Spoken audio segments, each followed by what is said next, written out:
All right, guys, we are here today with my super longest good time buddy friend Luis, my cousin Everett, and Edward, and we're going to be talking about our experiences, mainly Luis and I, but Edward and Everett can chime in as they are young Christians and hoping to do some of the same things. We're going to be talking about our experiences with working with the youth.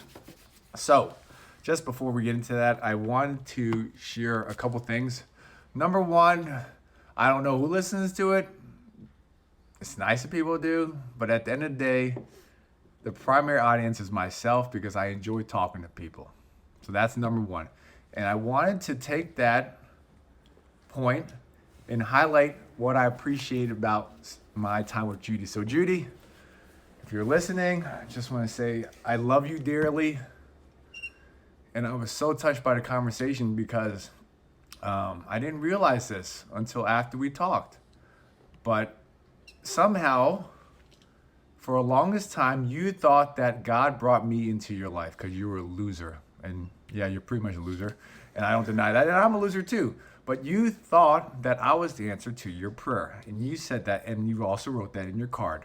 And as I reflected upon that, I felt more so that you were the answer to my prayer. And what do I mean by that? When I met you, I didn't know who I was. I was just a nice guy, great athlete, worked really hard in school, but I didn't really have much to offer.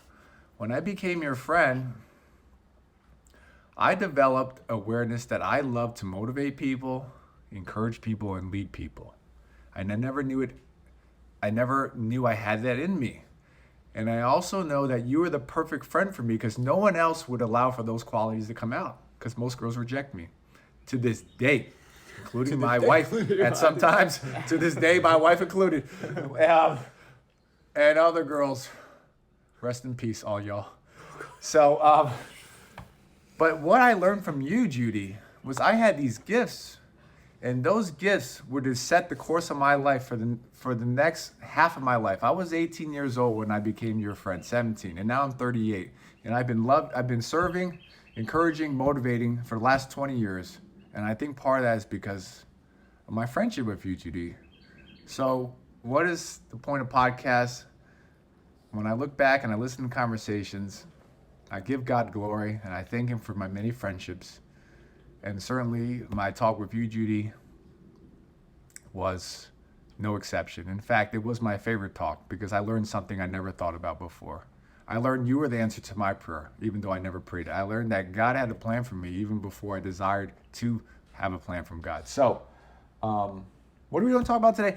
We're going to talk about working with the youth. And with that being said, I motivate, encourage, and lead. And that happened primarily with the youth for the next, basically from the age of 20 to the present. And I brought my friend Luis here because in some ways it's kind of scary that he's come to the same, even though he doesn't have the same exact experiences, we've kind of arrived at the same destination in some ways. He worked with youth. He ended up working in the school system. And he's also done his own little group at times. He's helped out with cool church kids. And he's a counselor. So with that being said, what do we talk about today? I want to talk about what are our reflections after all these years. And anyone want to throw out anything? Edward, Tommy, Edward. Everett. That's tough. Just too close in the syllables. Yeah. Edward, Everett, any thoughts before I ask Louis some other questions? Are you about to talk about your rules? Like No. Rules? Not really. But if you had anything to say before I get into the first topic of conversation. Where do we start?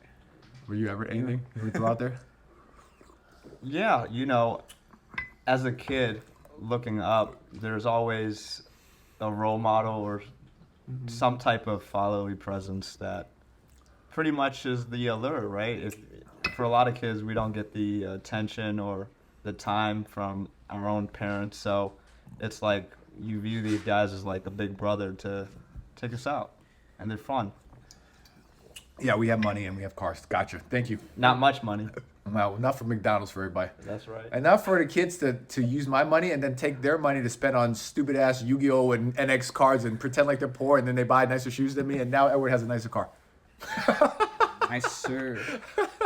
Yeah, all the kids out there. All right, so we want to talk about, Luis, we can start with this point. For me, it's been 18, 20 years. And I finally did it. Did what? This relates to Everett. Come on, Garrett. Why aren't you like Alex? He been burned out 5 times already. When you gonna burn out, Garrett? I'm like, fuck no, man. I'm hardcore. I will burn out. And that was when we were about 24, 25. I didn't burn out, but finally, at the age of 38, I feel a little burned out. So with that being said, it's not necessarily a bad thing. It's a natural thing. What's your thoughts, Luis? You've done a lot of ministry. Have you felt that at all? Yes. Well, first of all, thanks for having me on the M.E.A.T podcast. I'm an avid listener. Some of my favorite. I've enjoyed all the episodes so far. I really, really liked the one with you and Everett about your grandfather. Cool. I actually I teared up listening to that one. That one was really special. Edward, yours was really cool too. So I appreciate you being here. But so just you said like, what are my thoughts on just like burnout? Being in the game for so long, how does that apply to you? Burning out? Yeah, so I mean, I guess it's been like, when would you say I started like volunteering with like Cool Church? I think Kids? Like, all right, let's take a step it was back. before 2013. I know You that. became a Christian. I just want to set the stage. You became a Christian what year? 2009. Okay, so Luis. Yeah. No. Yeah, it was because I'm sorry, 2007. 2007. Oh my God, I knew it, man. I was like, 2007, dude. I'm sorry. I graduated college in 2009. Yes. Like freshman and sophomore year, I wasn't walking with the Lord. But then the summer between my sophomore and junior year, I made that decision in my heart, So and then around I started 2007. walking with the Lord 2007. Okay, so let's talk about his ministry resume. And when I say ministry, we're not saying like we are professionals. We as Christians, we're involved in different things that are doing outreach. Luis started We're First Destino, which is a Latino outreach group related to Campus Crusade. And from there, he had a great thing called Breaking with the Past. I thought it was actually one of the best talks I've ever heard. It was awesome because it was testimony. And I thought it was such a good job. Invited him to share that with the youth at CCK, which is the group I started. Yeah, that was like the first time I had ever really like spoken. What year was that? It's probably around 2008. Yeah. So I'd say somewhere in the years of 2008, 9, he started coming regularly to the Chinese Community Church, which this is not a sponsor of. Sorry, the bad language has no association with Chinese Community Church. But you started coming around that time and helping out on Friday night Bible study. Go ahead, Luis. Yeah, so yeah, I became a Christian my junior year of college, and then I started doing the campus ministry Destino.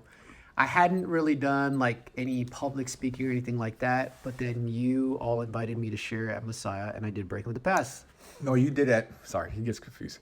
You did it on Friday night Bible study, Breaking with the Past. No, he did it at Messiah. I I'm did at positive. Messiah too. You did it at That was Messiah. separate. That was related to your missions experience in South Africa. Okay. Yeah, don't worry. Well, I think the Okay, archive takes over. Yeah, every so often. Garrett's a better Garrett's a better historian No, I was than I blown am. by it because Thomas and Celia were there. I'm like, who is this guy? Where'd you get him from? I was like, He's kind of always been hell yeah, around. hell yeah, man. Yeah. We gotta put a little. We gotta change up the ingredients every so often, not just Chinese food. But go ahead, Luis. So this is CCK. Yes, You invited Friday me to, night. You invited me to Friday night awesome. CCK. I shared my testimony. I used to do like some breakdancing, and so I kind of like incorporated that theme into my testimony, and I called it Breaking with the Past. It's awesome. And yeah, it was really cool. You should do it again. You still breakdance?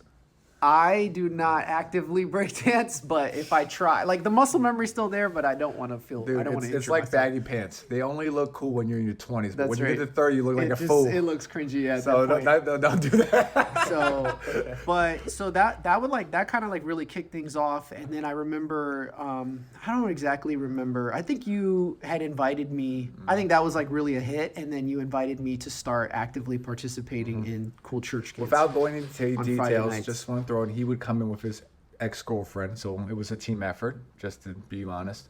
Yeah, I mean, it started off with like just you inviting me, and I started going, and I really liked the atmosphere. I liked you have to say something. Yeah, I do want. I remember now. I want to be very specific, so you know the moment. Okay. You called me and said, "Garrett, where are you?" You showed up with your Destino friends, and you were at the old church, and I ran over there and got you, and I brought you to the current church. Does that now sound familiar? It's all Yeah, starting to Victor come was back. there, Yes. so okay. you remember now. You're like, "Garrett, where the hell?" Yeah, I did not like the city. Right. I got lost. So easily. I walked and I was you like, back. "That's it. If I'm lost, you have to come to where So I does am." that I jog am your not memory gonna- now? Friday Yeah. night. Okay, cool. So I showed up. It was really fun, and it's just like the whole. It was like unlike anything I had ever really seen before. Mm-hmm. I was really, really like, I felt very grateful to walk into an environment where young people were like, I had just become a Christian, and I grew up in Catholic church, and I never really knew what was going on. And it wasn't until like I was a junior that I really understood what the gospel was. And I Junior in remember college? Yeah, junior in College, college. yes. And I remember thinking to myself, damn, I really wish that I had like gotten this earlier. Like I wish I had grown up with this. So when I went to cool church Not to kids, badmouth St. Anthony's, we still love you. yeah, shout out St. Anthony's Church in Bailey's Crossroads, Virginia.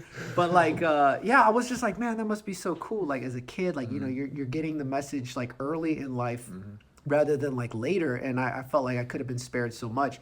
And then when I came in, I mean, yeah, I was a little taken back. I did know it was Chinese Community Church, and I was taken back by how many little Asian kids were running around. But I was like, they're still kids nonetheless, and you know they're still gonna grow up, and these people, you know, these people are gonna grow up to be adults, and they can grow up either knowing the gospel or not knowing the gospel, and getting to see kind of like just the community and the vibe of the whole place. And then they broke up into their little classrooms, and then they had teachers in each This one. is just to highlight. This was the Bible State Cool Church Kids that, just in case people don't know, because it's not around anymore. No comment. But it started 2007. It had a great run to 2018. Just throw it out there. It was Yeah. a outreach Bible State's community. Go Well, ahead, I don't please. remember exactly how the conversation went, but I just felt like I really, really liked it. And then I think it was like you or Miss Chi or somebody was like, how would you like to be a teacher? Like here, like how would you like to start leading one of the classrooms? And I was like, Hell yeah.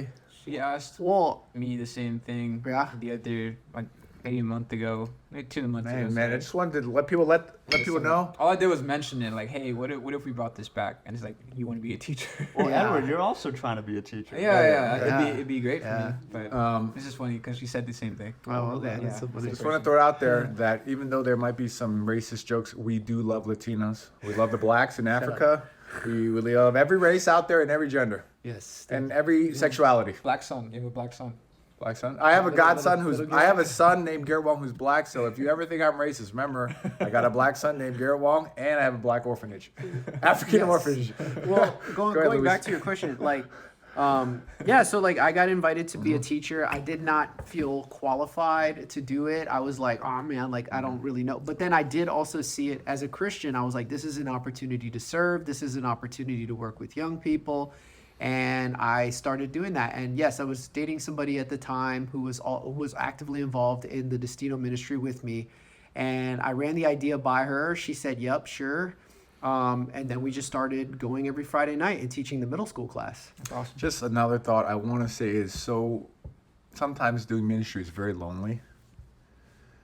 Shouldn't be. I mean, people should look at me and go, Garrett, you're so cool. I want to join you. But unfortunately, that never happened, really. Yeah, we're still waiting.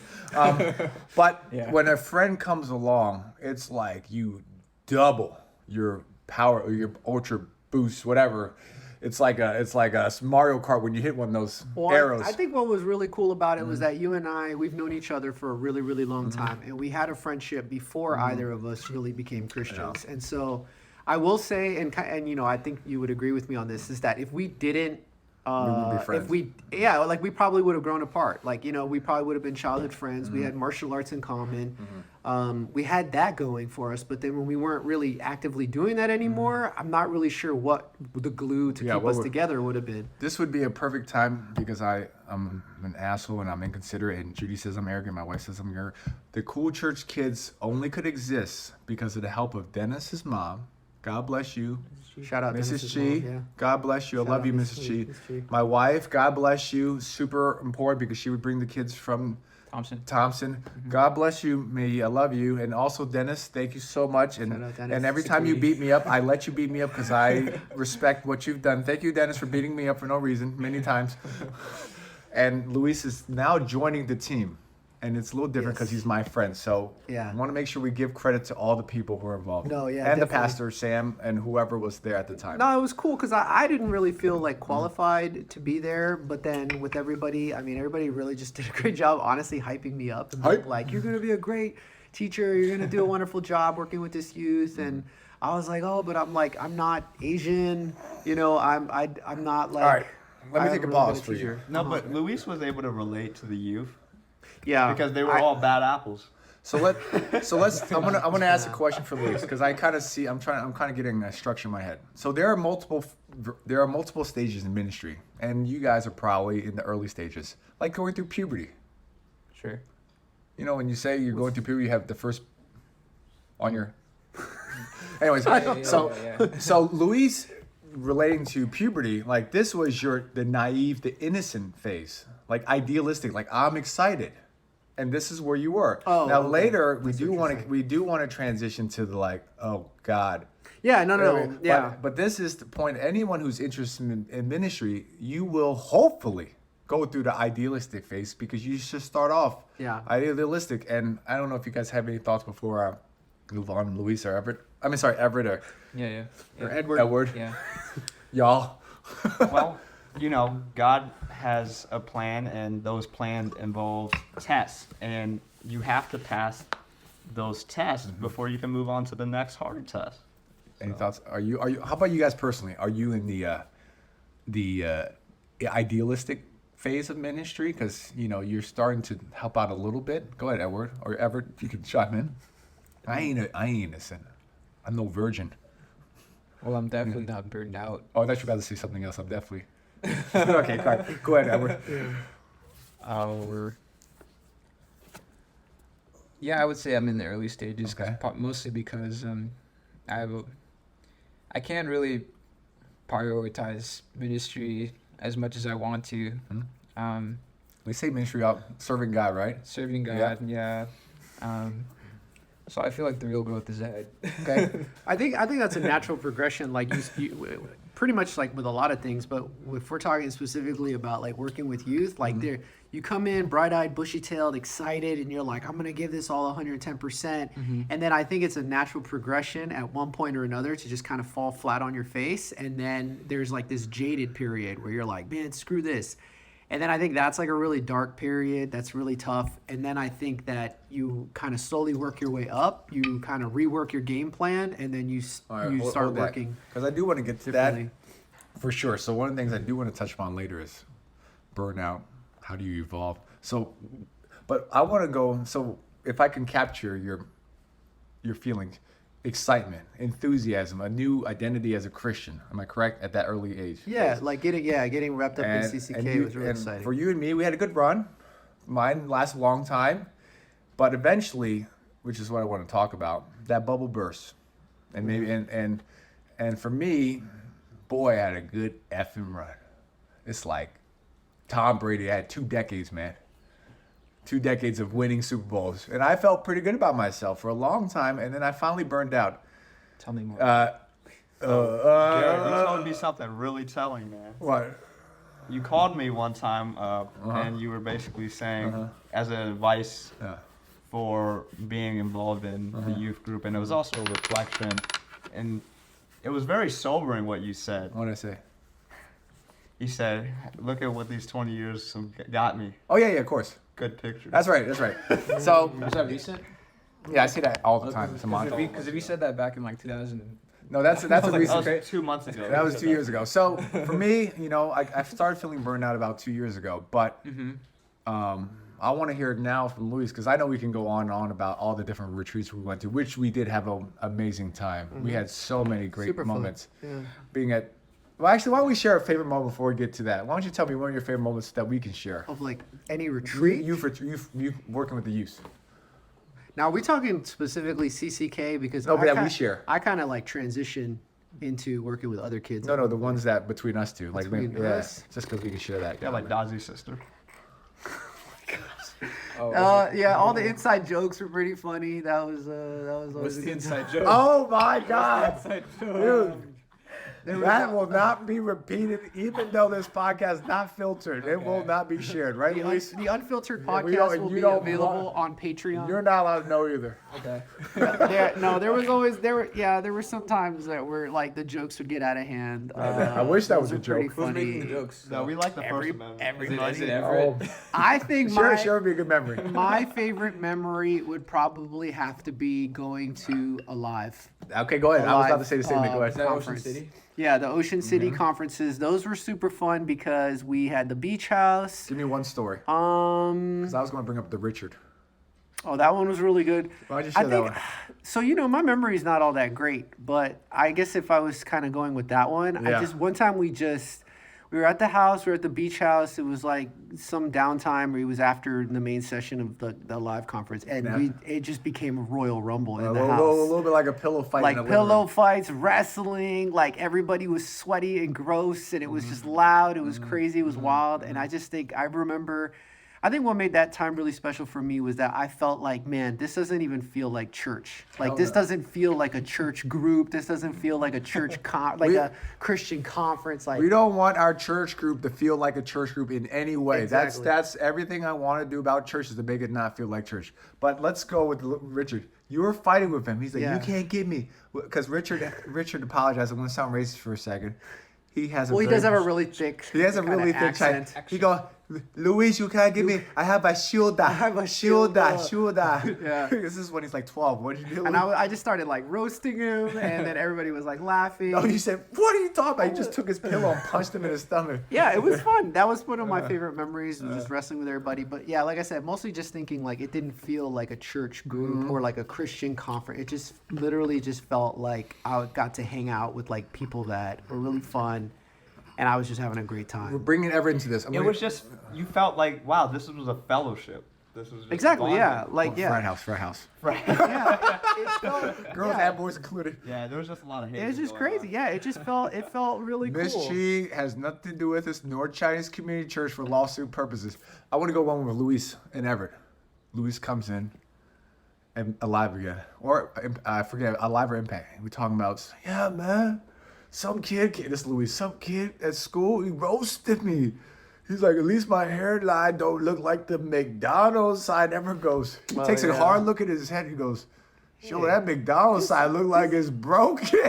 No, yeah, that was terrible. I wouldn't say that was one of my favorites. That was one of my favorites.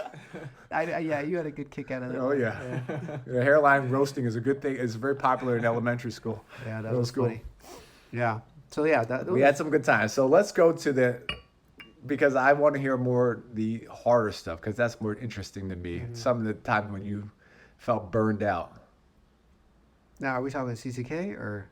No, youth ministry, whatever, working with you, working whatever with you. you wanted, however you Well, want to so describe it. I feel like one time, like the group that I could really Mm-hmm. speak on. So fast forward, I did CCK, and I was like transitioning. I think I was like switching careers. This was like maybe a couple years later, and I decided I wanted to go into education as a school counselor. What was your career before? I worked in like sales. Air Force. Well, in college I did Air Force ROTC, but then I didn't proceed with that. And then when I graduated from college with like a business degree or like a business, International whatever. affairs? Or no? It's this whole thing, Okay. but basically, long story short, I went into a career where I did more kind of like sales and marketing type stuff. But then after a couple years, I was like, I don't think I can do this forever. So I decided, I was like, I'm going to go back to school and become a school counselor. And in order to do that, I had to go back to grad school and get a master's degree. But I actually got rejected the first time I applied. Right. And the basis was because I had no experience working with youth in a professional capacity. And, I put as much CCK experience on my application as I could. But they were like, you need to go like work in a school or something like that. Which you And- did. Which I did. I ended up getting a job at a charter school in DC, which still exists to this day. You were a teacher? And I was a teacher's assistant because I Okay, never yeah, got yeah. like a 'Cause you can't certification teach. as a teacher. Yeah. But I did go in there and I kind of worked my way up. I started as like the aftercare, like kindergarten person. me. Yeah, like I was doing the after school program with the kindergartners, basically just like glorified babysitting. Yeah. I did a really great Yeah, job yeah. with the little ones. So they said, how would you like to be a substitute teacher? I started substitute teaching. I started working in one of the first grade classrooms. And then they said, how would you like to be a teacher's assistant since you don't have like a license to teach? And then I started doing that. And then from that, there was one little kid in the class who had like just crazy behavior. And then I'll spare you all the details, but him and I built a really great relationship with each other. And he, I guess, like, I don't know, like he was a special kid. Like he had a lot of Kurt. So yeah, you're agreeing to that. he had a little outbursts and stuff like that. And then there was one particular day where I was able to work with him really well. And then they said, how would you like to be his one-on-one aide and instead of the teacher's assistant? And you work specifically with him. And I remember the thing that he struggled with the most was transitions. So when it was time to go, for example, from like music to math and then math to science and whatever, he would just throw a fit like crazy. Sounds like he doesn't want to stay in line. Yeah, like he was just like a wild kid. He had a really hard time with transitions, and I remember he was acting up more than usual, which was a lot. And when I tried to kind of like inquire a little bit more, I talked to his mom about it after school, and she said, "Oh, he must be really upset because we're going to be moving." And so I was like, wow, that's a really big transition. So if he struggles with like little stuff, how can I get involved in the big stuff? So I kind of broke the rules and I said, hey, my dad has a truck. I'm more than willing to help you guys move. And I kind of figured like having a relationship with him outside of school would help our relationship in school. That is so crazy. That is so unprofessional. No, It is, yeah. you know what? Can I tell the story? Rule breaking, yeah. Like, Mind you, it was a charter school, Yeah, I so know. there aren't really that many and rules. That by the exist. way, the way you describe it, SHI blank school. Yeah, it But was a terrible school. I want to actually. throw in a story I think relevant at the time. Yeah. I heard that you were a Christian. Is that true? At what? No, like He's at, teaching? yeah, like I heard there was a rumor that went around that they found out you were a Christian. At the school. Yeah. At the school. And At then the charter school? yeah, and I heard that the person, and then Luis says, yeah, actually I am a Christian, and then Luis says, you know who else is a Christian? And then he said, and then the person says, Oh. who? And the guy, and then Luis says, JUSTI blank, and they go, I can't believe he's a Christian. So my point is, I would assume you went. No, they don't know what you're talking about. But No, I know, No, but you had a good reputation. what I would say is this: is I got the job in the at the charter school because of somebody I knew at church. So he told me about the opportunity available at church, and then I started working there. You were a good guy. And yeah, I had a good reputation. And at one point, yeah, the conversation did come up, and they said, oh, are you a Christian? I said, yeah. And they go, oh, that makes a lot of sense Yeah. now. Like why you act the way you do and why you carry yourself the way you do. And I said, yeah, actually I go to church with, and then I included the name of the person who had recommended the job. And then they were like, really? And they were like, that guy's a Christian? So all I'm saying for the people is that I don't think you offering to help someone move is one offer. It's in line with you being a nice person as a Christian. So I don't want people to think like, whoa, Luis. No, you're probably doing a lot of nice things. Am I correct? Yeah. I mean, so I was let's- just living out you're my just being a good convictions. person. Yeah. Yeah, so go ahead, fast forward So the from story, there, I realized that my relationship with him outside of school started to really impact in a positive way our relationship in school. And I just started basically hanging out with this kid at school and outside of school. And I built a lot of rapport with him. And that's when God really put it on my heart to say, you know what? CCK is cool. It's awesome to go to church and these kids are really fortunate to be in a position to learn about God in a church setting. But what about all the kids that don't go to church? Specifically this kid. And there was another kid that joined our small little group at school. And then I started doing the same with him. I started hanging out with him. And then just as a quick recap, our elementary school, the first grade classroom had little reading groups. And then there was the lions, the tigers, and the bears. What grade? This was first grade. Cute. And so because I worked with these boys separately, I was like, can we come up with our own name? And then I asked the kids, well, what do you want to be? If we're not going to be the lions, the tigers, or the bears, what would you want to be? And they said, the dragons. Awesome. So we started being the dragon group. And when we would hang out outside of school, I started calling it Dragon Time. And so these boys were like maybe like 5, 6 years old, and I was able to maintain a relationship with them until they were 16. Now, I still know them, but we don't have as strong a relationship as we used So to. this is what we talked about earlier. This is the beginning of ministry phase. Idealism. You're taking faith. There's an opportunity. It's not wrong to be idealistic. You should be, but this is the honeymoon period. Right, Correct. Luis? Yeah, I mean they're like 6 years So old. this is probably Yeah. 10 years ago, almost. Yeah, probably 10 years ago. Am I correct? Correct. Wow. All right. So I told you I started getting burned out around a couple years ago. When did you start to get burned out? And maybe if you can share a story that maybe in more detail, less detail. When did I notice I started getting burned out? Yes, and I know we talked about this in the past. I noticed it when my patience was basically like starting to wear thin. Give me an example. And I felt justified in it because I was like, there was a lot of things that I felt like I was starting to repeat myself. And I felt like it just wasn't fair to me. And like when they were younger, when I say younger, I mean like, let's say like 6 years old to maybe like 12, 13.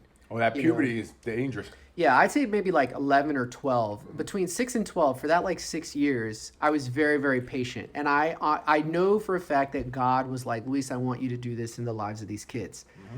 And I did it. And I don't know how long God wanted me to do it. There was a lot of times where people questioned me. They were like, what the heck is going on? I remember we had an inside joke where I was like, if I was a pedophile, I would have picked cuter kids. Also, I like- thought it'd be. I thought that would have been also girls because I thought your group was mostly boys. No, there's 2 boys, 1 girl.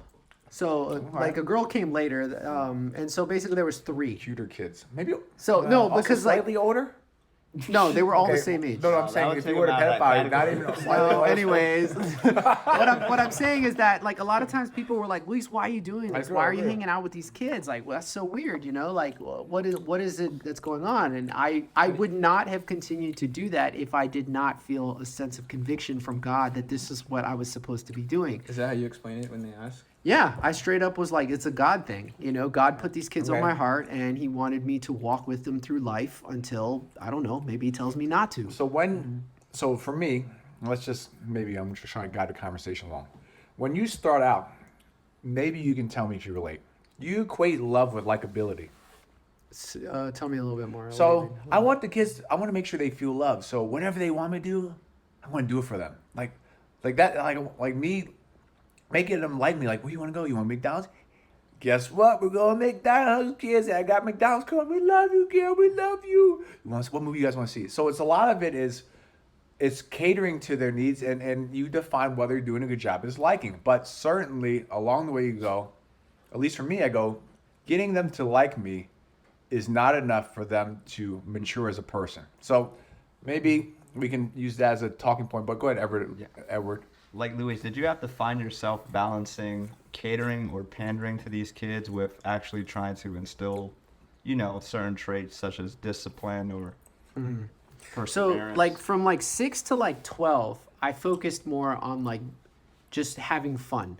Like it was all about like, let's go out, let's have fun. It was all rapport building. It was all building memories together. And basically it was showing them that I was there to just support them, that I was there to have fun, and there was times along the way where I was like, hey guys, let's focus on character. Let's focus on character. Like, for example, if they were acting up in public, I was like, we want to learn what it means to be considerate. If I get them McDonald's Happy Meals, I want them to remember to at least say thank you. Make sure to look out for each other. Did they say thank you to you? No, they didn't. A lot. Like a lot of it was like very. Wait a second. Whose money was it? It was mine. Your money? Wait, Yeah. but you asked them to say thank you, and what did they respond? How did they respond? It's just like they would Was say. it a thumbs up? It was No, like, there's some of them say, no, I'm not saying thank you. sometimes, You just said thank you. You just said it. I'll take that. Sometimes it was like it was just ridiculous how difficult it was to get them to just learn to be better people. But from like 6 to 12, I just focused more on like having fun. So all I wanted to do was just build memories together. All right. So we had this discussion, and the crazy thing is, I think in some ways, even though we're independent, we did evolve somewhat in conjunction at the same time. So when we were in Kenya, I want to quote Edward for me for a moment. I was pissed off. Edward was pissed off at me. Well, you were also very pissed off with him. No, I wasn't pissed off. Yes, I you wasn't. Don't get it twisted, folks. I was not. I can remember my thoughts clearly. Edward's upset at me. And he said, if I can't hurt you with, I can't remember actually. I can't hurt you with my No, presence. can you say it for me? It feels better when you say it. So I can feel pain. Yeah, I think this is what I think I said. You know, if I can't hurt you with anything I say, then I hope my silence will. Yeah. You know. And you were silent. Goodbye. And you were silent. That's why you used emoji. And what was the emoji? I sent you the middle finger. Oh yeah, I was sorry. I thought it was either the peace sign or middle finger. Or It the wasn't bi. eggplant emoji? It was the middle finger emoji. Yeah. So I was having my This fight guy with Edward. incorporated emojis into it. I was having my fight with Edward, and May says, "Garrett, you need to apologize." I was like, "What? I fucking apologize. What more can I do?" The motherfucker give me the middle finger. I mean, I'm already tell him sorry. I'm trying to get this motherfucker money. What do I need to apologize for? And anyways, I was starting to undergo like, I think this youth ministry needs to be tinkered with because somehow this guy's giving me the middle finger and all I do is love him. So at the same time, you were having issues with, I don't know if you want to use names, just call, give me a nickname. With the Dragon Time kids. Dragon Time kids. Dragon Time. And there were just for clarification, the Dragon Time kids. There were 3 of them. Okay, cool. There was said to you, Luis, in order for this thing to grow, you need to do 2 things: hold them accountable and raise the bar. Otherwise, you're going to be sitting there crying your whole life because you're depressed. It's like, what do I do? That's why I told you. What did you think about that advice of mine? So it was totally valid. It was valid, but I was also a little bit fearful that starting to hold them to a standard was going to lose them. But then I realized, well, if I had done my job, or if they had done their job in accepting the foundations that we were trying to build, then they would know that with all those years of experience from when they were like 6 to 12, that all this guy wants to do, they call me Mr. C, they're like, if all Mr. C wants to do is make us and push us into better people, then he's going to have good intentions by raising the bar. But I remember when you said you got to start holding them accountable and you got to start raising the bar a little bit. And I had that conversation with them. I was like, guys, y'all are going to turn 13 now. We're going to be going into a different stage of life. You guys are going to be teenagers. And the first half, like the childhood phase, it was all about having fun, and I try to instill some character into you. But now that you're 13, life's going to get harder, and so my job is to help prepare you as well. So I'm going to raise the bar a little bit, and if you all can agree to that, and you all know that what I'm trying to do is all out of love, then we can keep going. If that is not something that you want, then tell me now, and then we can just go ahead and part ways. That sounds like something Gary went through. So that's what, but that was at Garrett's side. That was. I just want to take a moment. I want to hear Edward and Everett if you want to chime in. But I think there were 3 evolutions for me. The first one was after my dad died. It was like, now I got to be more intentional with my love. That's when I just met you. All right. So now it's I basically turned up the volume to the max. All right. Number 2 was the summer of 2021. And that second reflection is raise the bar, hold people accountable. Could you tell I was changing? Edward, I mean, what was your experience for me in some ways trying to hold you accountable, push you harder? Go ahead. You mean when I came back? But just overall, like, you noticed me changing, and how did that make you feel? Because I want to hear from your end is you were one of the kids. Well, I didn't really focus on you changing. When I came back, and I sort of waited for the emotions to die out after giving Garrett the middle finger, and a reflection I had was, this guy that I flipped off, he's still there for me. Like, what does it mean? Why? And so I wanted to get deeper into that. So I was in the position where I felt embarrassed, and I basically came to Garrett with the idea that, I really want to learn more. So did you appreciate me raising the bar? Yeah, and Garrett did raise the bar after that. He shared his thoughts with me. And, soon enough, he was doing it with other people too. I think what was going on for me and Garrett simultaneously is that we both started working with our own individual groups, and like we were trying to be a mentor. And then I think in the first like early time with the group, we were focused on all fun, be the happy-go-lucky kind of fun guy and just really build rapport and build all these great memories. But then I think we also simultaneously started wondering if the investment of time and energy and even money we were putting into these kids was actually helping them to become better people. And I think that we started realizing that some kids, like in his group and some kids in mine, actually may or may not be ready, or not be ready, but like some of the kids in each of our groups were actually kind of not responding to our quote unquote love and effort in the way that we had wanted to. And we were starting to feel a little bit like, oh crap, what do we do? Like we try to love these kids. We try to help them grow. We try to push them. But now instead of them kind of just seeing that as something valuable and being like, hey, thanks for helping me to grow as this like strong person, they actually kind of started pushing back and honestly just disappointing us. Okay. I have a question. Go ahead, Edward. Yeah. I also, Everett, do you have anything? I don't want to leave you out. Okay.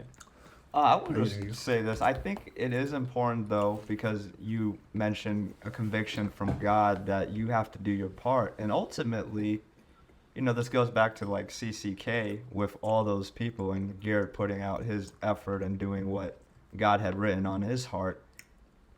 That was the setup God had for Garrett and yourself, right, Luis? So you had to go through those stages before you could get to where you're at. You can't skip and jump a level.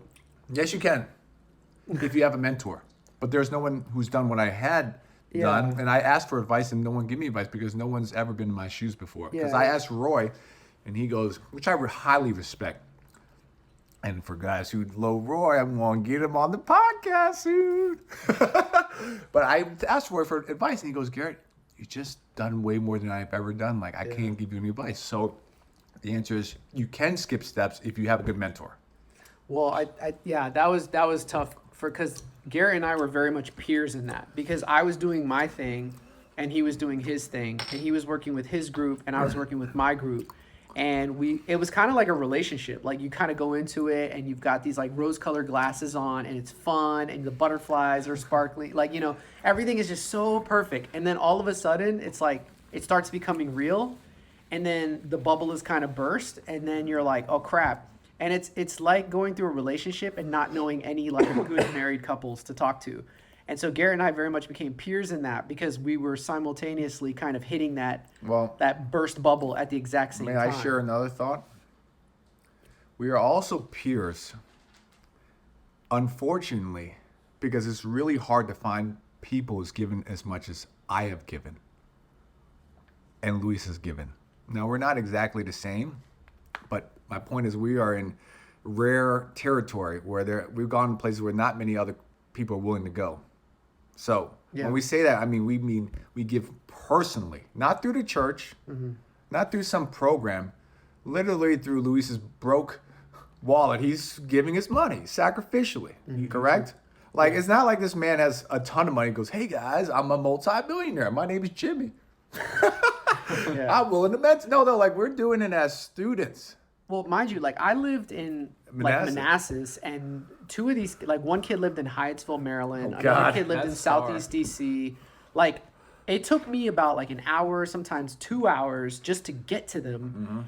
And then like I was basically putting all my eggs in that basket. How often would you make that drive? Like if you live that far. I'm serious. Like I kid you not. Like out of 7 days out of the week, I was maybe there like 4 times a week. Oh my God, Luis, you're above me. I was there so much. I was there every weekend. Damn. It was wild. Like I was. It broke that McDonald's sign, man. I was always giving, but yeah, like around that time, Garrett and I were kind of like reaching this point where we were like, what the F is happening? Like we thought that if we give more, if we do more, and we are just like putting ourselves out there on the line, that we would get a return on our investment. and I think it wasn't working out that way, and we were both like kind a of relationship. yeah. So I want to chime in for Luis's. I totally believe in trusting God, but there's our responsibility. Our responsibility is to trust God with the results, but it's our responsibility not to be a dumbass. And if something's not working, I feel like it's my responsibility to re-strategize as a Christian and say, why are we not getting the results that we want? And maybe I need to change something. So that's where I said, let's raise the bar. So what you were talking about is like sometimes, this is maybe the second point we can talk about, which is fear, which I struggle with too. Tell me more about that. What do you mean by fear? Fear. So when Fear you of what? Like so when you start off ministry, you want to be liked because you love the kids, and you want them to love you too. And honestly, they will never love you as much as you love them because they're spoiled brats. Second time. It's like being in a relationship and then you decide that you want to set like a boundary. So- and then you're worried that they're not going to like you anymore. Anyways, so as you get older and you start to set the boundary, as you were saying, the fear is they're going to reject you. But this is the second evolution for me. Raise the bar, and naturally, after that, you have to be willing to leave people behind. Or, in my sense, burn the bridge. Let go. Say goodbye. Yeah. And if you can't do that, it's a reflection of your low self-esteem. That's how I look at it. So I just had a conversation with Evelyn today. And I said, Evelyn, I get nervous, right? She goes, why would you ever be nervous? She goes, I was like, because I was afraid you'd reject me. And she goes, it's in your head. I'm like, it's not in my head. Every fucking girl's rejected me. Like, I have so many data points. It's not my, it's the reality. Yeah. So I'm assuming you are also dealing with the fear of rejection as you raise the bar. Well, when we were in Kenya and you had, advised me, you were like, you know what, dude, like the only way to really kind of move forward is by raising the bar. And if they don't want to meet those expectations, then you got to leave them What behind. was the word I use? Raise the bar? F them. Yeah. Oh, yeah. Like, You said F them kids? yeah, F- like like you, you just like you have- said, yeah, like you need to have a conversation with them. You need to lay out the expectations, and if they can't meet those expectations, then yeah, like I mean, they're not going to be. It's not something that you want to invest in anymore. Like you need to see some return on your investment. And what's crazy is that the real return on the investment in putting your time and energy and effort into these kids is only to benefit them. Like, I mean, yes, you get something out of it. You get relationship. You get to serve God. You get to experience God in a lot of ways. You get to understand God's love a lot more. So I'm not saying there's nothing in it for the mentor, but for the kid, it's like you want to see a return on your investment because you want what's best for them. You just want to see them become an adult who has ambitions, goals, who is disciplined, who has self-esteem, who has learned something from you. But then if they are not showing you that, or they don't have a commitment to showing you that, then it's better to just kind of, it's like I said, like it's like a relationship, like it's got to be a two-way street. And if you're the only one that's putting effort into that relationship, it's not a relationship worth being in. But leaving your comfort zone and being like, damn, I put so much time and energy and effort into these kids, and to not get it back is a very scary thing to walk away from, just like you would be scared to like break up with somebody and end the relationship. So I just want to say that, and I want to air this for Everett and Edward's opinion. When I say F them, I'm not saying you don't forgive people. I'm not saying you don't allow people to come back. But there has to be, because you and I feel so attached to people. Am I correct? Yeah, You love absolutely. them. Yeah, absolutely. You love them.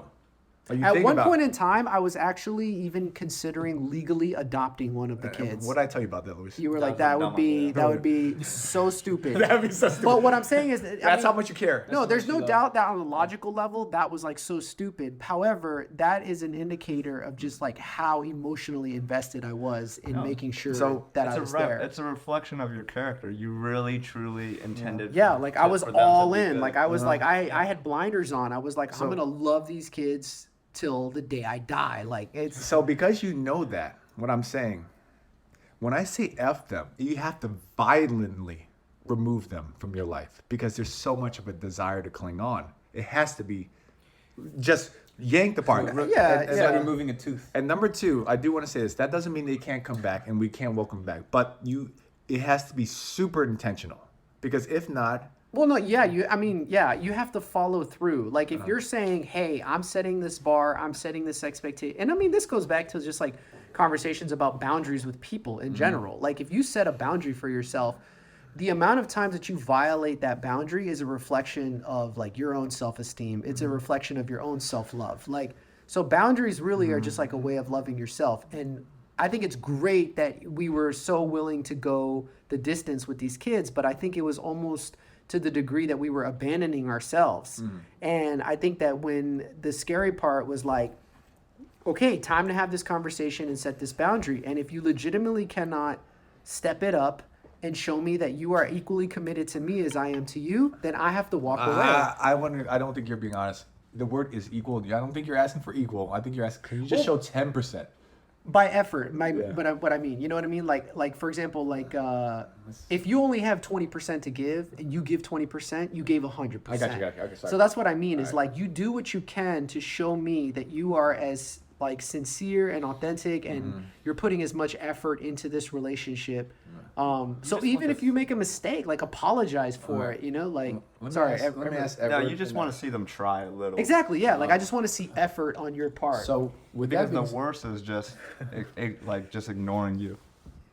Cold shouldering. that happens. Yeah. That very happens. With that being said, I well, want to mine hear. it wasn't even cold shouldering. Like Was it? you kind of got one end of it where Yeah. it was just kind of like "f you, I'm out." Yeah. But for me, it was like, no, I'm gonna keep coming out, but I'm only going to respond if I'm only gonna keep coming out like if I feel entertained, you know. And so like to a certain degree, I almost kind of wish they were like "f you, Mr. C, I'm out." But like. yeah, man, you should have took him to the gym. It would have been easy for them to reject you. Or Like it wasn't 15-mile even run. like a rejection. It was like this apathy. It was like, hey, entertain me. Like Alright. I started picking them up, going out, and then all they really wanted to do was like honestly, I remember one time Be entertained. I planned this entire trip to Pennsylvania for this like snow tubing trip. And I like booked the reservations. I made sure everybody had like what they needed, and it's like I planned this whole thing For the kids? And yeah, like we I we bet all, they weren't grateful. we all went out, and then some were like, oh, this is like, you know, whatever. And then this one kid, he just like was just so off the whole time, and I was like, what's the problem? He's like, nah, this just wasn't your best trip.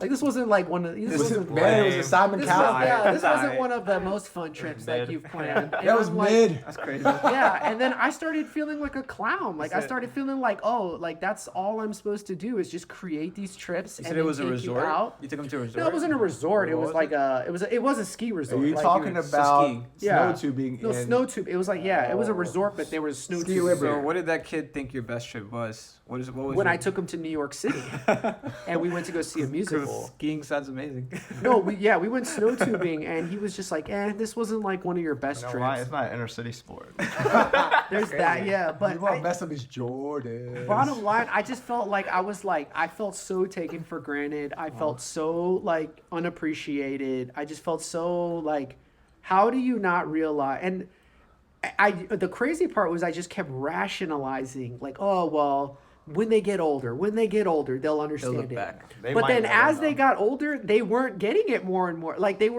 just weren't getting it. And so, yeah, when we had that conversation, I was scared to set a boundary. And then if they didn't meet it, I was scared to let go. I want to ask because it's great stuff, but I want to hear from them on the receiving end. Two things. How do you feel when you hear Luis say he feels like a utterly, what do you say, a clown? Ronald And number McDonald. two, you have to like at some point, the people who are in charge who are doing ministry have to be willing to say, enough is enough. How does that make? What do you think about that as a Christian, and maybe part of a youth ministry? Edward and Everett, you can share. Please elaborate your thoughts. First thing comes to my mind: to love is to be rejected, right? Did I send that to you recently? No.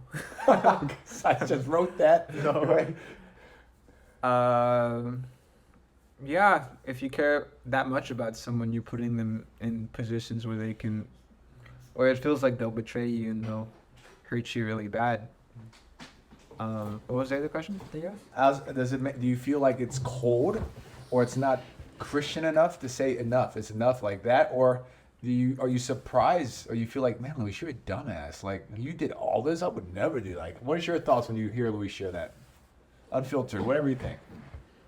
Because when Luis shares that, I go, I have a thought to share. Hey, Yeah. go away. So But, Evan, I wanna hear yeah. from you guys You first. take it over. Yeah, no, watching you guys grow up and also mature in your faith, and this is from the vantage point of from a non-Christian. It was kind of insightful to see that you just had to have the ability to cut people off, cut your losses short, basically, is what I'm saying, because to love is also to learn how to let go. Well, Well, Go ahead, can I Louis. jump in? Yeah, So go like ahead. I'm like reminded of this like story like with Jesus. It comes from John 6. And basically he says in John 6:26, he says, Jesus answered them, meaning like the crowd that was like around him.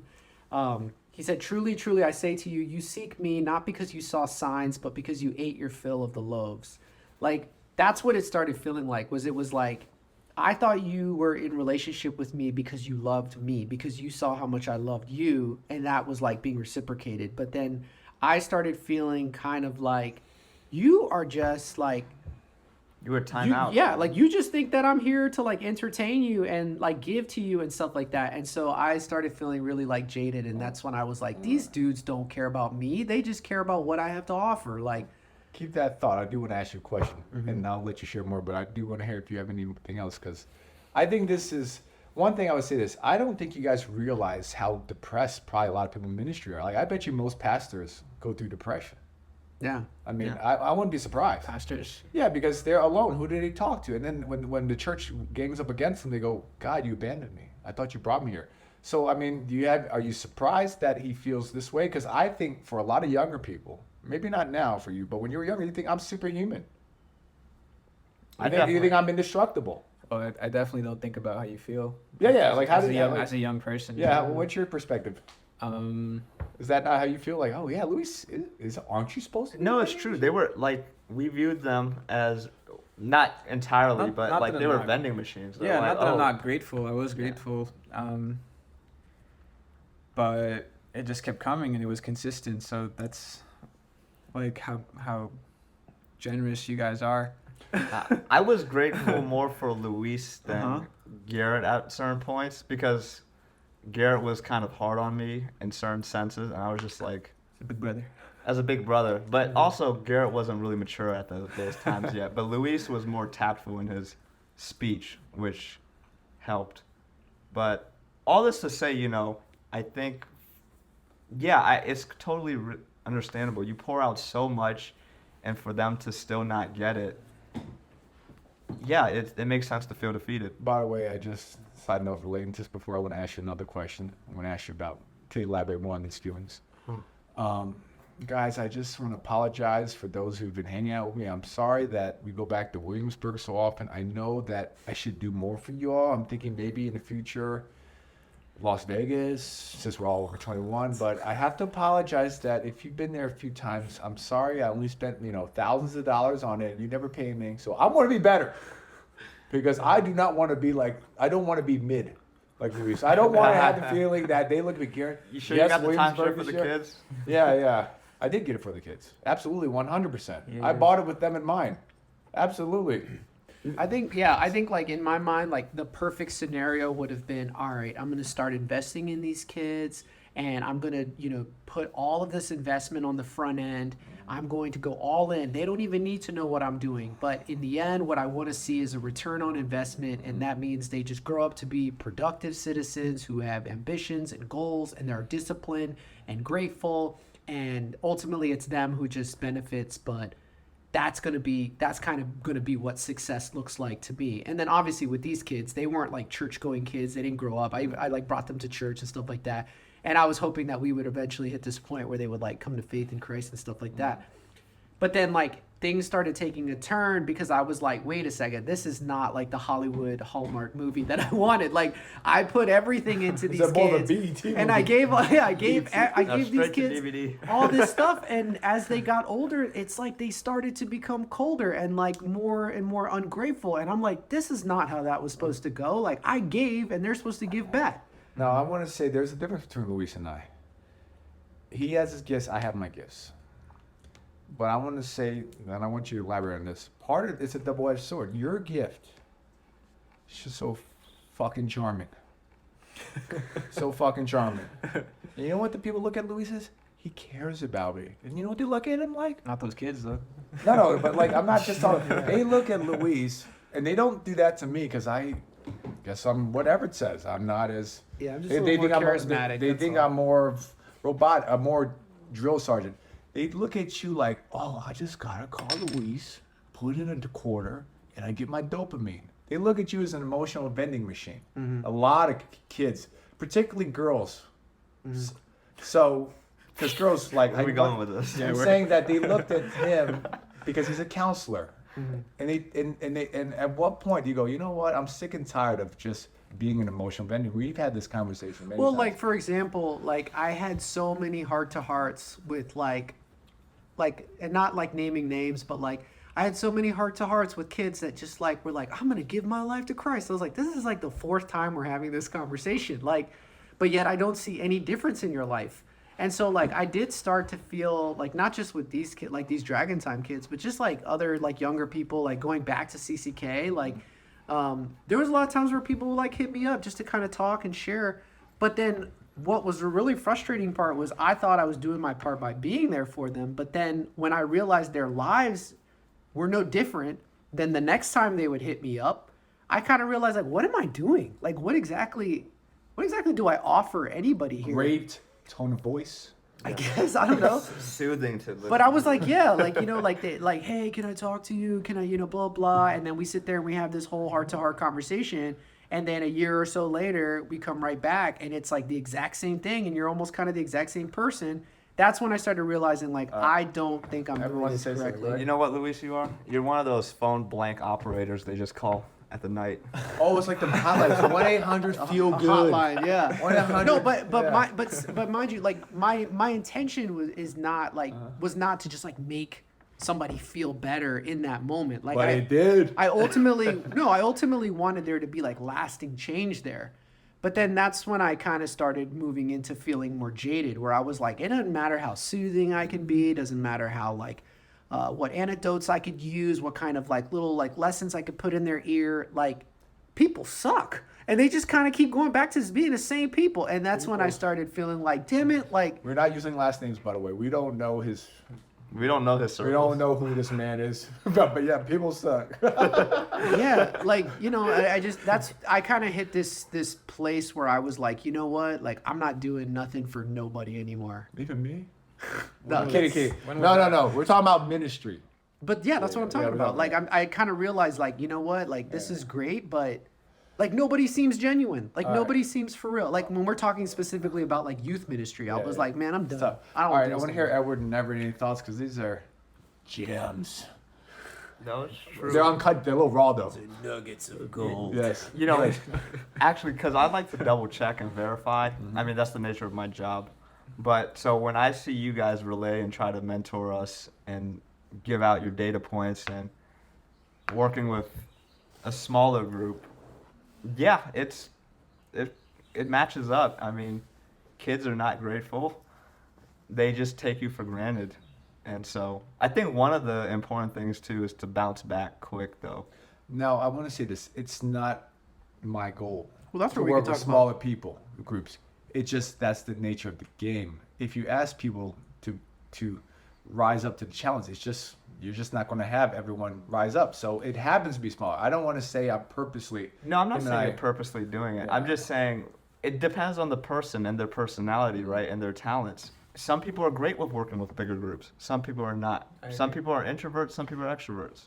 I if I could personally work, cannot work with a bigger group. if I could work with bigger group kids, I would. But the truth is not. It's just not there. That's that. It's just not. They don't want it.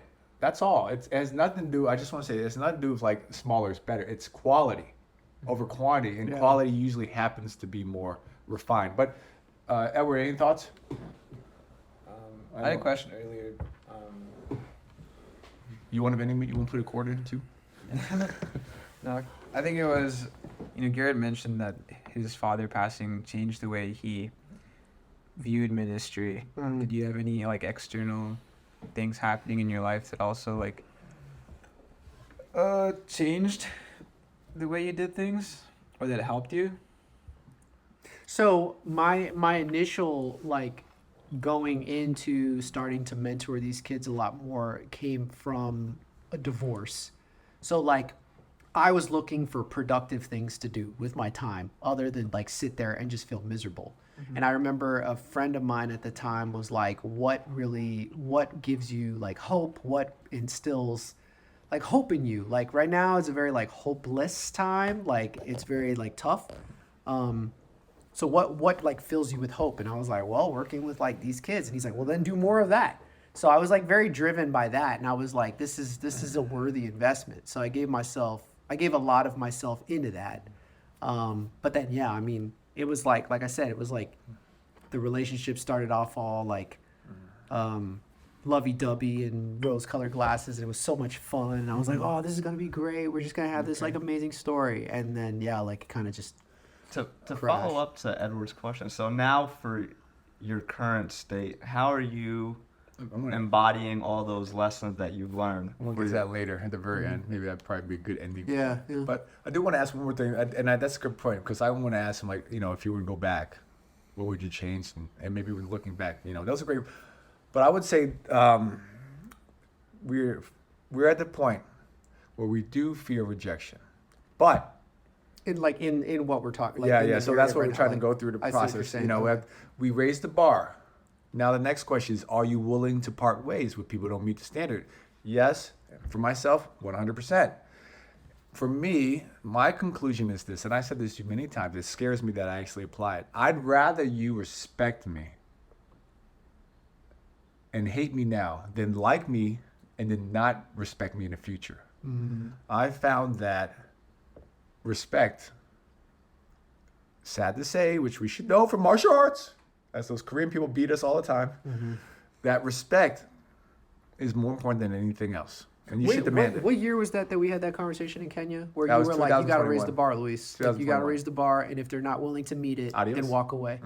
That was very scary for me. Yeah, I was like, oh boy, this is going to be. What I was hoping would happen was I would be like, all right, Dragon Time kids, like, we're going to have an honest conversation. And I did. I eventually did have that conversation with them. And I said, if you don't feel like you can meet those expectations, then we need to just end it here. And, there's no hostility between us. But I served my time in your life. And I hope it was a good one. But if you can't live up to these expectations, then we're done. And so each of them were like, yeah, no, we can totally do it. Yeah, we can, and I was like, whew, thank goodness. So I was like, we can keep going. But I think, what was your like original question? So the point is this: when I say F them, they have to know, and you have to know that you're willing to walk away.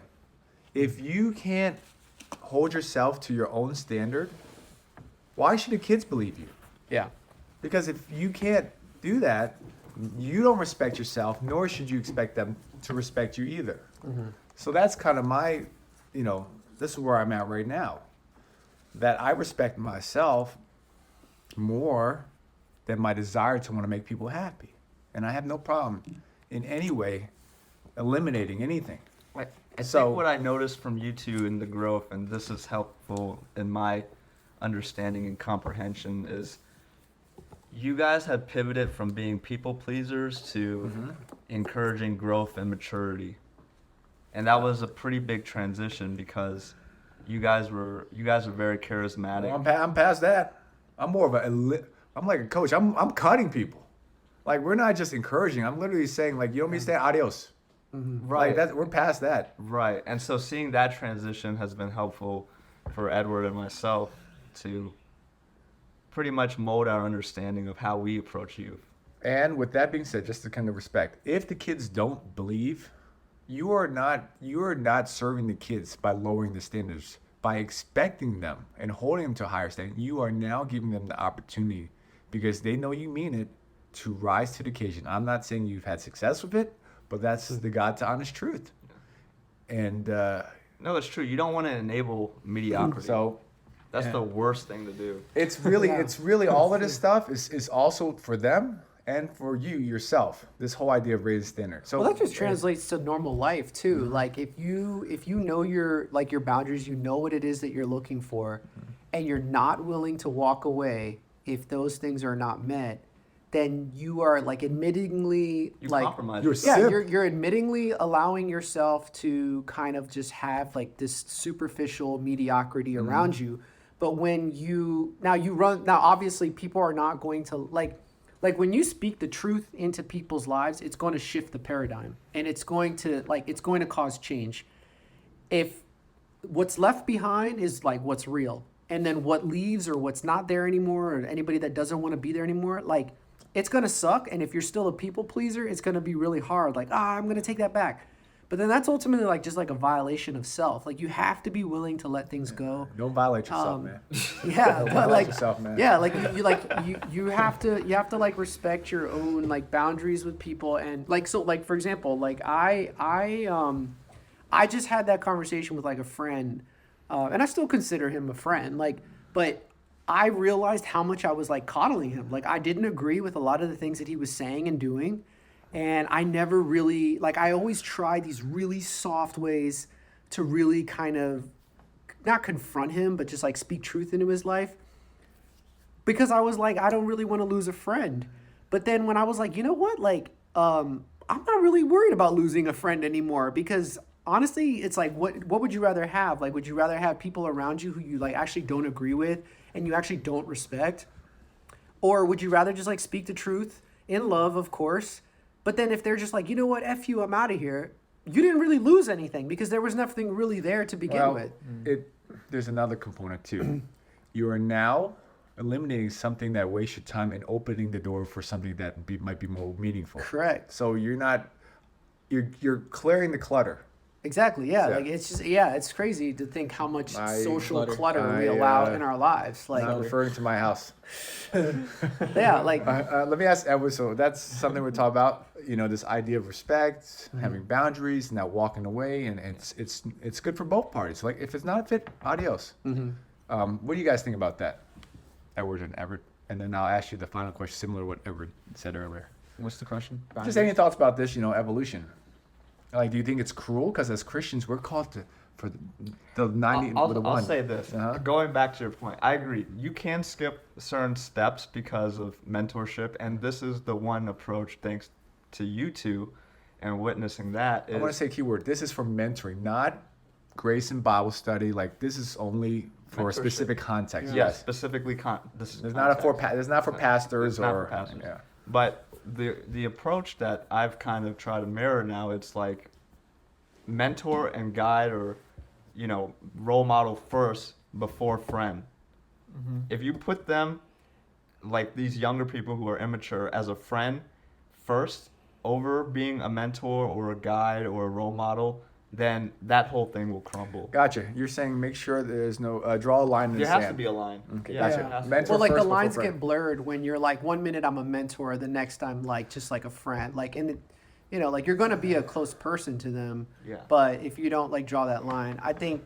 Sorry, did you want to? No, I was saying, but it's okay because like I want to say like as you get older, it should be blurred because as they mature, they will become more and more your friend. But at the But early, as they mature, I think Yeah. also one thing that was really interesting for me to accept was like I thought that being a Christian and trying to serve people meant having no boundaries, meaning like I was willing to go to any depth, any length, like willing to put everyone's making some obscene gestures. put like whatever. No, we're talking about mentoring like young people. Like I thought it meant like you will take whatever abuse you need to take. You will always be there. Bend over Like, backwards, man. You for will these do. guys. Yeah, you will go all in just to be there. For that person. But that's not true. Like that's not true. Even if you're a Christian, like I will, and this is the key word, for the right context. And you Yeah. agree. Like if Yeah. it calls for it, we will. yeah. But not when it's stupid.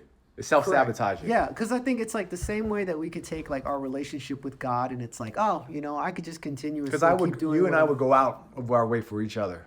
Yes, that's No question. Yeah, but But it's- yeah, that's different. Is what I'm saying is like when it's working, like when we're talking about working with younger people. Like my mind was, you know what? I'm gonna take whatever it is that they have to give. They can cuss me out. They can push me aside. They can disregard me. But I'm just going to keep showing up day after day after day. And then one day they're going to magically be like, oh, that must be what God's love is like. me That's say not how that's going to work. Dude, man, if I knew you were this easy, Dude, I would expect your youth group to be huge. You could do endless amount of fun. Like, why wouldn't you have a bus by now? I don't know. I guess I would assume they have the Well, best because I'm time just alive. one. Wait, person, but you do have a bus. Yeah, like Yes, So- we want to clear out the clutter in our lives, metaphorically speaking. yeah. So that's one thing I was like, I wish I had been able to tell Okay. my younger self was like, Luis, like, yes, I understand that you're a Christian and that you're doing this out of conviction, but that does not mean, oh, I'm going to just be there all the time and have no boundaries and just give. Like it's okay to walk away. Dude, so they can call you at like 2 a.m. and vent. 2 a.m. They have. nothing. They totally have. Like it's and it's like I think I just for some reason I felt like in my mind that having like boundaries or like not being able to say like saying no was very unchristian. You know, like I felt like Let your yeses be yes, let your no's be I no. felt like that was and I felt like we weren't in this instance we weren't allowed to say no's like All right. so Let me open it up a little bit because I think we've covered a lot. And fair to say that you've grown, I've grown. But I also want to let Edward and Everett maybe ask any random questions just about youth working with kids that maybe we haven't talked about because I want to hear their thoughts, if that's okay with you. yeah. Yeah. Because, you guys are young and naive, and that's not a diss on you. It's just this is how it is, so. Well, you guys are also like kind of the newer generation of like working with people. We're giving you the blueprint. Yeah, like you guys are kind of the next generation in line to really work. Like, because I mean, kids are going to keep coming to the church, and yes, I mean, people like Garrett and myself can continue to serve. But honestly, it's like if we're not empowering others to start doing that for the younger generation, then we're not doing our part in helping to equip other Yeah, it is people. so. So it's like, but you guys are like kind of the new, young, like relevant, like generation that's going to be considered leaders. So, I would say, yeah, like that's just all we're really getting out here is trying to pass that wisdom on to you. Don't do. We gave you the blueprint to and don't say, make the same mistake. Set the bar, like love hard, but like set the bar. And if they don't meet that, then don't be afraid to move on. Okay, Luis. Edward or Everett, questions, anything? Speaking of like, when it comes to moving on, if you have that kid that you're mentoring and you raise the bar and you want them to be able to meet it so bad, but they're not doing it, what will you just, I guess, like, think about a person, what do you wish that they would do? Would say, I don't understand. What would you want to hear? To do Like what? what do you hope they would do? What do you hope Like, they would do? I What are you mean, I hoping think for? on everything should be a conversation. Like it's you set the expectations from the very beginning and you stick to them. And if they meet it. If they drop the ball a couple times, which you can expect them to do, they're gonna do. You always help them to get back on the horse.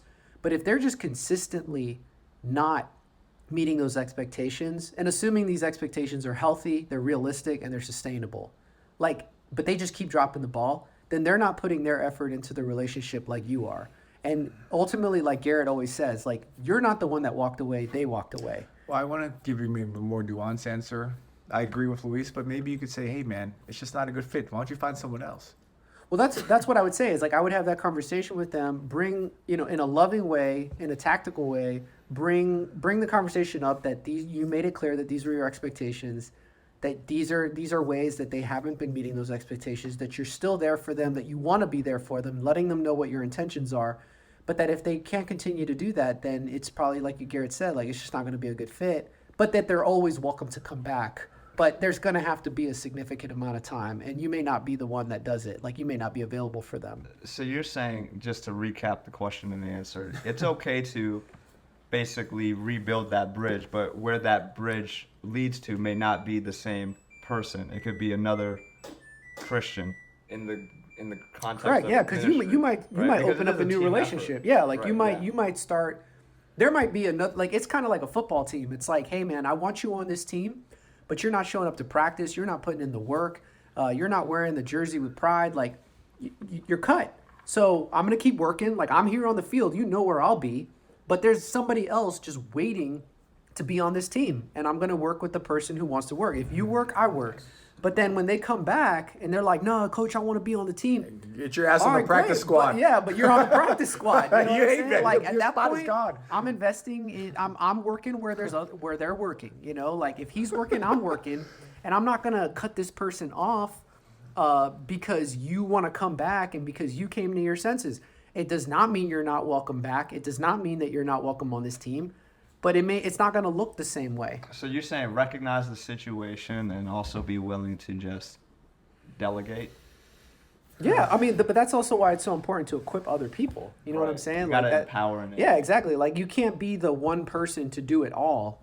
You have to start moving into a place where you're like if you're a coach, you can't start being like, oh, okay, watch out quarterback, I'm gonna show you how to do it. Watch out defensive lineman, I'm gonna show you how to do it. Yeah, that's why you have Assistant coach. leaders create leaders, not followers. So it's like you start to raise other people up to know how to do that for other people. So that way when people who are ready to work and they want to grow in their faith, they want to grow as people, there's plenty of people to go around who can invest in them. Okay. If it's a specific person that's working with you and they're just not doing the work, they're always welcome to come back at any time, but it may not be to work with you. So do you guys have any encouraging tips for Edward and myself then, as you guys try to, teach us to be better leaders or more effective leaders? Well, that is a conversation for another day. We Really? could go on forever about being a leader, but we just want to, because of time, I just want to close with a few thoughts because we said a lot of tough things, but I want the audience to know doing youth ministry has been the most exciting and rewarding thing in my life. More exciting than romance, making money, more exciting than martial arts and sports. And that's, the reason I'm a Christian. So I just want people to know there's the good and then there's the bad and then there's the ugly, but I don't have any regrets because it made me who I am. Number two, I wanted to say whatever mistakes I've made in the past, which were a ton, but don't worry, it looks good when I look at pictures because I got a lot of cool kids. But I'm so proud of Edward, who's sitting next to me, which is why he's here, because I want to be Everett. I love you both. I love you. I want to make sure I get the names straight because sometimes I'm bad with names. I love you, Evelyn. Why? Because I'm a loser and you're the only girl to accept me, and I'm saying that I have low self-esteem. I love you, Tommy, and I love you, Zessin. Thank you, Edward. And the last thing I want to say is I want to thank my good friend Luis. And I want to give you one story because I want to make sure I hype up everybody who I can have an interview with. A true friend, Luis is. Because I value loyalty more than a lot of things. Whether you mess up in your own personal life, if you're a loyal friend, that to me is so important. And how do I know he's loyal? Because when he was at my wedding, he broke up with his girlfriend. But because May and I had the first dance and he didn't want us to feel that he didn't want me and I to feel alone, he danced with his girlfriend. And right after that, girlfriend, and right after that, they broke up. And that shows me sacrifice and loyalty. And That's why you won't see any pictures of me in Garrett's wedding. We never took a picture together, even though I was your best man. pictures downstairs in the fellowship hall. But that is what a good friend is. Guys, if you want to look for a friend, loyalty is number one. And number two, they're looking out for your best interests. And certainly, for most of my life, I've always tried to push Luis in the right direction, and I'm sure he's thankful. And as he gets older, which he is now, he's also going to be pushing me and challenging me to be better. Fair enough. So it is a two-way street. But Luis, God bless you. Everything you did is not in vain. The stuff in Kenya is making a difference. Yeah. And to this day, you have some relationships with some of our kids because of your work. So God bless you, Luis. I love you. I count on you. Shut up.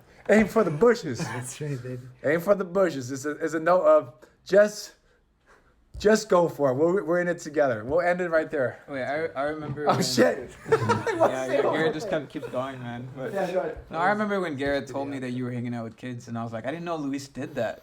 So you guys are so similar, All right. Well, hey. and it was pretty cool. Also, honored to be here because I realize that I'm sitting with 3 people that signed my Bible, and I look up to you guys. So Yeah. Well, and you should be looking forward to a bunch of misery. Yeah. Hey, God's got a lot of tests for you. all right, better want stop it. the podcast. All right, thank you guys. thank you for listening. Thanks for Bye-bye. having me, y'all.